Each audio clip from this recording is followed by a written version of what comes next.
Rosewood has always been, that luxury company that, particularly in the last, 5 years or more, has led the way for luxuries.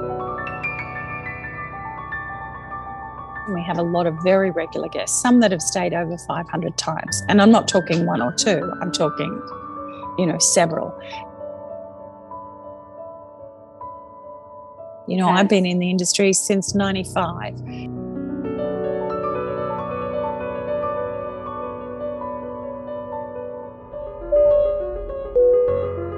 Hello, my name is Renee Leith Manos.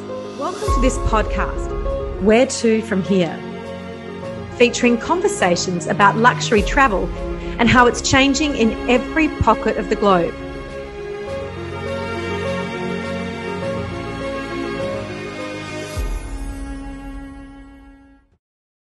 Now, congratulations on your new role. The whole industry is talking about it. But, my first question has to be, why do you think it's taken 90 years for a woman to be at the helm of that incredible hotel, the Carlyle in New York? Well, I don't think, Renee, it's a reflection just of the Carlyle. I think, in many hotels, luxury hotels around the world, women still are a fairly small percentage. And so I think, the Carlyle is another luxury hotel that has had a very storied 92-year existence, and is not dissimilar to other hotels around the world. I think it's just that owners and operators are thinking more clearly now about women being leaders in luxury, and I just happen to be in the right place at the right time. Absolutely. And look, for our viewers who haven't been there, I stayed at the Carlyle so many years ago, I can't even remember. Talk to us about the hotel. Right. It's interesting because before I started, and I've been here 3.5 months now, it feels like I've been here so much longer. Everybody that I spoke to, from the doorman to the bellman to stewards, whatever, said, this is a very special place, Marlene. And I said, I understand the history and, just who stays here, and Cafe Carlyle and Bemmelman's, and they said, no, you will understand how special this is. And in the back of my mind, I'm thinking, okay, I understand, but I always sort of think every place I go to is always special in the culture, but they are right. It seems to me that our guests, and we have a lot of very regular guests, some that have stayed over 500 times, and I'm not talking one or two, I'm talking several. Quite often you look at the arrivals list and, half the people have stayed here more than 100 times. But then again, we also have a new crowd now as well coming in, first-time guests. And although the hotel, also has residences and has had a couple of changes over the 92 years, the first major renovation was, over the last few years, where a lot of the rooms were done, and most of our rooms were done. But to talk to guests, and I spoke to a guest in the lobby on my 4th week, and he said, I wanted to meet you because I heard, you and a woman. And he said, I've been staying here. And Australian. I know, and Australian, which is really, my hotel manager's Australian, my F&B director's Australian. And then I come in as managing director as Australian, which in New York is not unusual. There's so many of us around. But this man said, I've been coming here for 72 years. And I looked at him and I thought, my goodness, you don't even look 72. And he said, I'm 75. My grandfather brought me here. And he said, I've brought my children here. So he was staying, and he said to me, I've never stayed anywhere else in New York in 72 years. And I went, my goodness gracious. And he said, it's just like when I go to London, I've never stayed anywhere else but Claridge's through all the different changes. And he said, and now my children are coming. And he said, I'll bring my grandchildren one day. So our guests, and our long stay guests in particular, are as vested in this hotel as we are. It's like the community of the Carlyle is not just us, the people here, the 300 of us that operate it. It's also our guests. And, they'll say, well, there might be,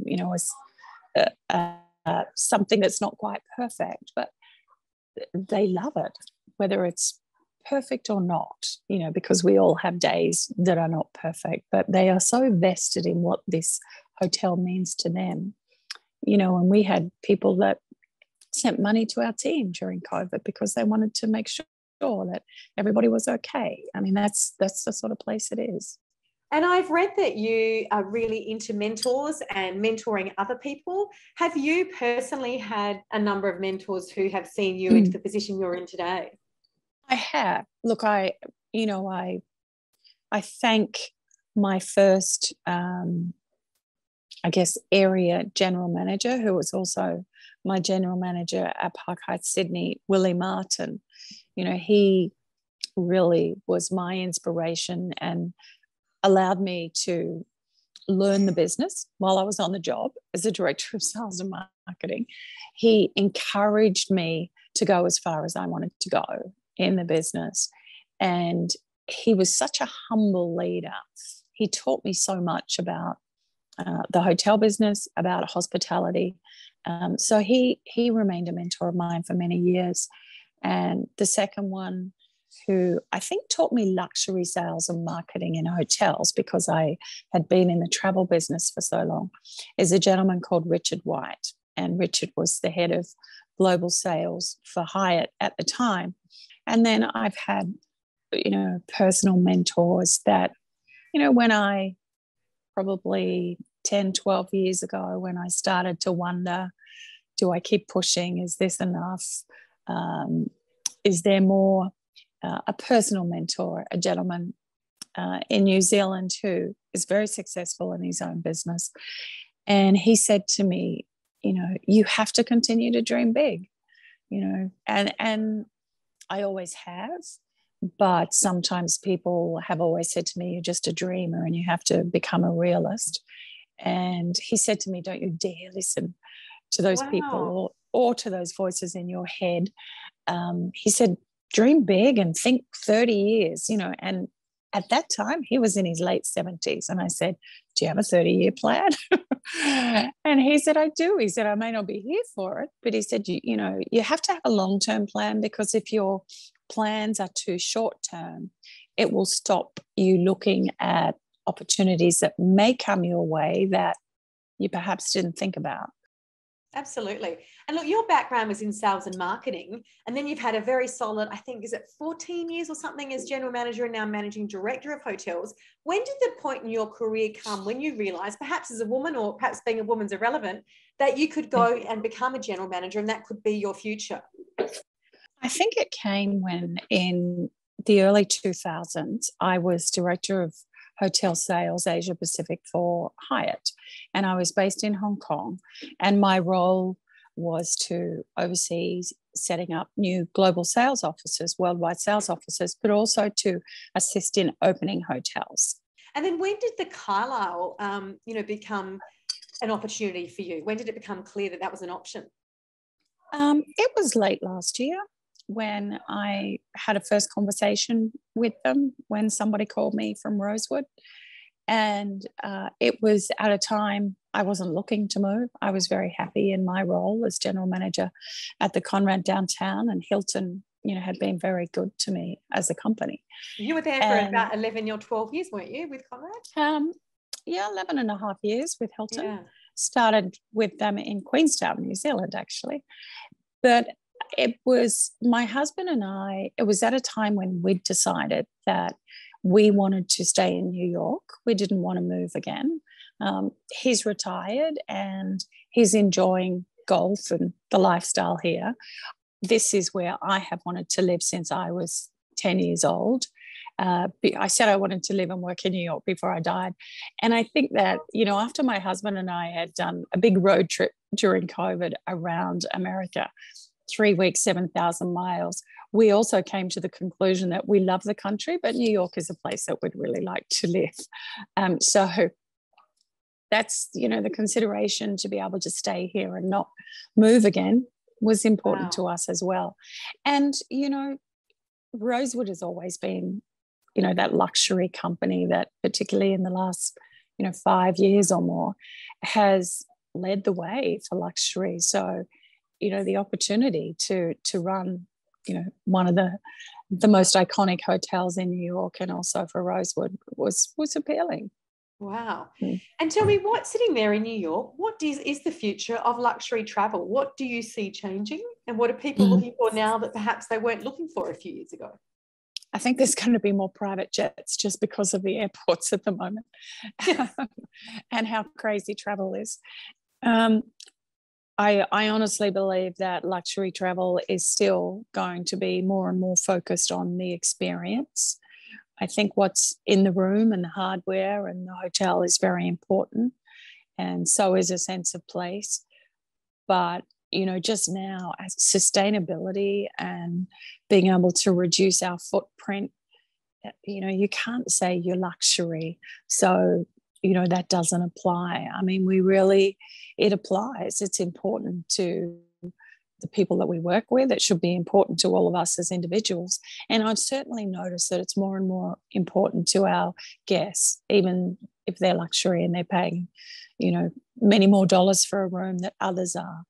We have to be responsible. You know, we have to look at what we're using and look at more locally sourced and produced products, and single-use plastics just should be a thing of the past. We shouldn't even talk about it. And also just a sense of wellness, and whether it be a spa, if a hotel has a spa, but even so, if it's not that, it's the menus, it's the food, it's what we offer. People are very mindful of that these days. They are. And look, what is happening in New York? Do you see that it's really shifted in the last few years? Are people still partying to have the same joie de vivre? What are you seeing? It's coming back. I mean, it's certainly, gosh, I was at the theatre on Saturday night with a friend who was in from Australia, actually. And when we came out of the show, or even before we went into the show, we went and had an early dinner, and she said, oh my goodness, you know, Times Square is just jam-packed. And when we came out of the show after 10:15, I've never seen it so busy, never. And it was a mix of domestic and international tourists. I think more domestic at the moment. However, you know, New York is back. There's new restaurants and bars opening again. And Marlene, how have you kept your accent? Your full Australian accent's still there.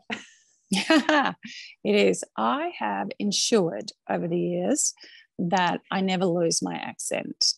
You know, I was working in China for quite some time, in Asia, and it's pretty easy to keep your accent there because there are so many Australians in Asia. And here, we moved here in 2015 when we moved to Chicago. Number one, I don't want to lose my identity. I'm proud to be Australian. Number two, it's a very popular accent over here. Americans love Australians. Everybody, actually, when you travel around the world on business, you know, loves the accent. It's probably not as broad as it used to be, just from living offshore. And sometimes, you know, if I'm ordering coffee or something in the shop and they don't understand me, I have to put an American accent on so I can get what I want. But apart from that, I do work. And, you know, the good thing is now I work with another two Aussies. And how about you? Yeah. Where do you travel, and do you look for luxury to keep in touch with the industry? I do. I certainly do. I mean, I'm fortunate that I still need to try my sister hotels in Rosewood. So now I have more hotels to try. So I do love to go and look at other luxury hotels. But when I'm not going to cities, and I really am a city person, a city dweller, I love the outdoors. And so our next holiday, my husband and I, is a driving holiday, which we tend to do a bit of in America, or we did during COVID, but we're driving down to Charleston, South Carolina, and to Asheville in North Carolina on the way back. And obviously we're trying, we're real foodies, so we're already looking at booking some of the restaurants that we want. We're taking our dog, packing him into the car, and off we go. So yeah. 100%, I'd be doing the same thing. But look, it's wonderful to speak with you. I was just so excited when I got that press release that you were in the job. It's just fantastic. I hope to get to New York at some stage and meet you. But before you have to come. Yeah, before we go, I would just love to ask you, where to from here for you, Marlene? Where to from here for me is we're working on a lot of projects here in the hotel during summer. July and August is busy, but not as crazy as it is from September through to December. So where to from here in the next 2 months is we're working very hard on some projects that we just want to ensure we are ready for the busy season again. And for me, I just want to enjoy the Carlyle and what it is. I some days still go, how did I get here from Perth? And I don't want to lose that that spark that I have still about being in New York and being inquisitive. And so for me, it's just re-energized me about New York and re-energized me about my career. And for me at this stage in my career, you know, I'm sort of in the fourth quarter, not the first quarter, is to really just help young people ensure that they do what they want to do. And I give them the opportunity or the advice to just not give up and to keep moving. I mean, I'm at a stage in my career now where it makes me happy to see other people succeed, because I'm not, you know, sort of still in there trying to clamber my way up as well. You're there. You're on the mountain. I wouldn't say I've made it, but I just want to make sure that enough people know, and particularly young women, this industry, you know, has always struggled to have women in senior leadership positions. And, you know, I've been in the industry since 95, and it's only been in the last 5 years, which is pretty sad indictment actually, that I really think women now are at the forefront. But I'm not going to be complacent about that, because I've thought that before and then things have fallen by the wayside. So for me, where to from here is to make sure I can put forward as many women as I can, and men, of course. Yeah. But I think women need the help, particularly if they want to have a family as well. So just restructuring how we do things at work, you know, to allow them to have more freedom in those years that they are bringing up children, and they can still work part-time. Not a thing that we've been good at in the hospitality industry. So that's my concentration. It's interesting that you say that, because a number of the GMs that I've interviewed, and often they haven't wanted us to put this to air, but they have expressed the same thing, and they're men, about the fact some of them have young children now, and they've said, you know, it's really difficult because I want to be, you know, present for my children. I want to be present for my work, but I can't do that working 7 days a week and, you know, 15-hour days. So I think it is something that the industry needs to address across the board, which is wonderful that you're, you know, thinking like that. So thank you for speaking to me, sitting at one of the most luxurious hotels in the world, an Australian woman. It is just a great honour to spend this time with you. Thanks, Renee. I really enjoyed speaking with you. Likewise. Have a great evening. I hope to meet you in person. Have a lovely day. Sure. Bye-bye. Bye, Marlene. Don't forget to subscribe here and follow us on Instagram and Facebook for regular travel updates. You can also hear our episodes on Spotify and Apple Podcasts.